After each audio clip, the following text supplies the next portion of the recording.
안녕하세요. 숭실대학교 학생부 종합전형 면접 준비 방법에 대해서 안내해드릴 입학사정관 윤지혜입니다. 여러분 학생부 종합전형에서 이제 서류 종합평가 1단계에 합격을 하시게 되면 2단계 면접평가에 응시를 하시게 될 텐데요. 면접에 오시기 전에 좀 준비하면 도움이 될 만한 내용들을 오늘 준비를 했습니다.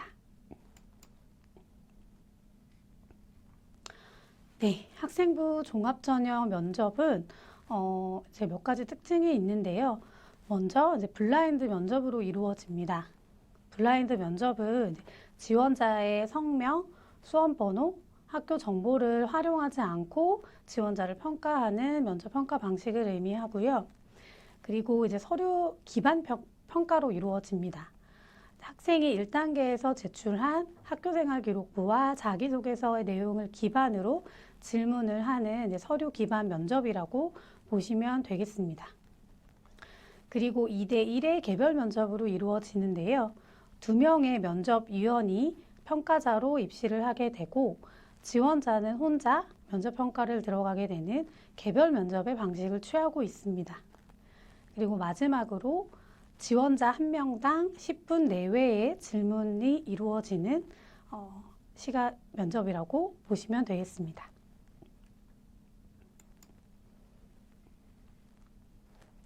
그렇다면 이제 면접 평가의 요소를 보시겠는데요. 면접 평가는 전공 적합성, 인성, 잠재력 이 세 가지의 평가 요소로 구성이 되어 있습니다. 먼저 전공 적합성이 50%를 차지하는 가장 중요한 요소라고 보실 수 있겠는데요.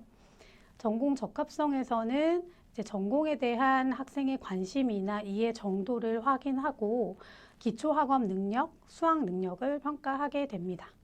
그리고 학생의 이제 학업에 대한 의지, 목표 의지 등을 확인하게 되는 평가 항목이라고 보시면 되겠습니다.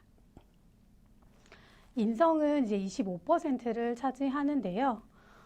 서류 진위 여부 확인이나 이제 면접 태도를 통해서 활동의 진실성 그리고 기본 소양 등을 평가하는 항목이라고 보시면 되겠습니다. 인성 항목에서는 이제 지원자가 부정적인 의도를 가지고 부모의 사회 경제적인 지위를 나타내는 언급을 했을 경우에 감점 처리가 될 수 있는 항목이라는 점도 유의하셔야겠습니다. 마지막으로 이제 잠재력도 25%의 비율을 차지하는데요. 잠재력에서는 이제 전형의 인재상, 전형 취지의 적합성, 발전 가능성을 평가하게 됩니다. 네, 블라인드 면접 평가가 도입이 되면서 공정성과 관련해서 수험생이 유의해야 할 몇 가지 주의사항들이 있는데요. 좀 살펴보도록 하겠습니다. 먼저 면접 시에 이제 교복 착용이 금지가 됩니다. 그래서 수험생은 면접에 오실 때 단정한 평상복 차림으로 오시면 되겠고요. 그리고 이제 면접 중에 본인의 소속 학교 명이나 수험 번호 그리고 이름을 언급하시는 것도 금지가 됩니다. 그렇기 때문에 면접 중에 자기소개를 하시거나 아니면 이제 활동에 대해서 좀 설명하는 부분에서 주의하셔야 할 사항이라고 생각이 됩니다.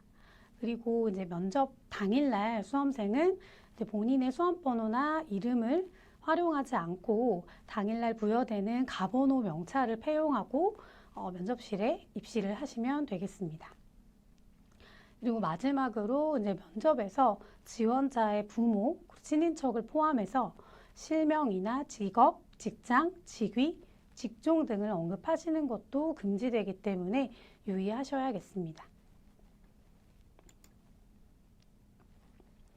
그렇다면 이제 면접을 준비하실 때에 도움이 될 만한 몇 가지 팁을 준비를 해봤는데요. 가장 먼저 제출 서류를 충분히 숙지하는 것입니다. 앞서 말씀드렸다시피 학생부 종합전형 면접은 서류 기반 면접이기 때문에 면접에 오시기 전에 학생이 본인이 제출한 자기소개서와 학교생활 기록부를 충분히 숙지를 하고 오시는 것이 가장 중요하겠습니다. 두 번째로는 예상 질문을 준비해서 모의 면접을 해보는 것인데요. 이제 서류를 기반으로 예상되는 질문을 준비하셨다면 친구들이나 선생님과 함께 이제 면접 준비를 하는 모임을 만들어서 연습을 해보시는 것이 도움이 될 것입니다. 그리고 이때 촬영을 해서 본인도 모르는 이제 말하는 습관이나 면접 태도 등을 좀 점검해 보시는 것도 도움이 될 거라고 생각을 합니다.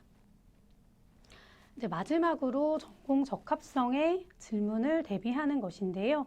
이제 전공 적합성이 면접 평가에서도 중요한 평가 요소가 되기 때문에 지원한 전공 분야에 대해서 이슈를 파악한다든지 이제 학과의 커리큘럼을 살펴본다든지 또 졸업 후에 또 진로 내용에 대해서 좀 사전에 준비를 하시는 것도 도움이 되실 것이라고 생각을 합니다.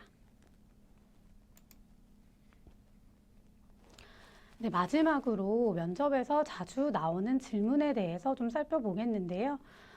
면접은 따로 기출문제가 있는 것은 아니지만 이제 학생의 서류를 기반으로 좀 다양한 질문들이 나올 수가 있습니다.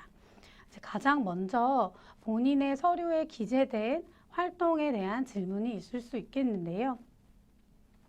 예를 들어서 이제 과학 실험 동아리에서 실험한 내용이 기재되어 있다면 이런 실험을 진행을 하였는데 그 원리에 대해서 좀 어느 정도 알고 있나요? 라는 질문이 있을 수 있겠고요.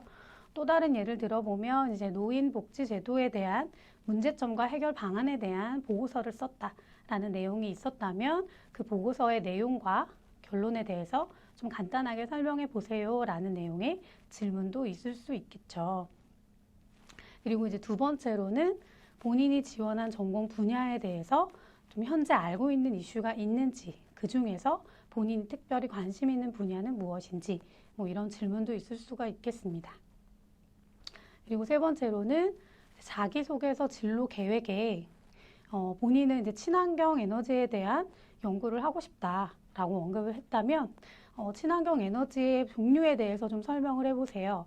장단점에 대해서 설명을 해보세요. 라는 뭐 질문도 있을 수가 있겠죠. 그리고 마지막으로 숭실대학교 우리 학과에 지원한 동기에 대해서 좀 이야기를 해보세요. 라는 일반적이지만 자주 나오는 질문이 있을 수 있겠습니다. 네, 지금까지 이제 숭실대학교 학생부 종합전형 면접에 대해서 좀 살펴보았는데요. 수험생 여러분 끝까지 잘 준비를 하셔서 올해 입시에서 꼭 좋은 결과가 있으시길 바랍니다. 감사합니다.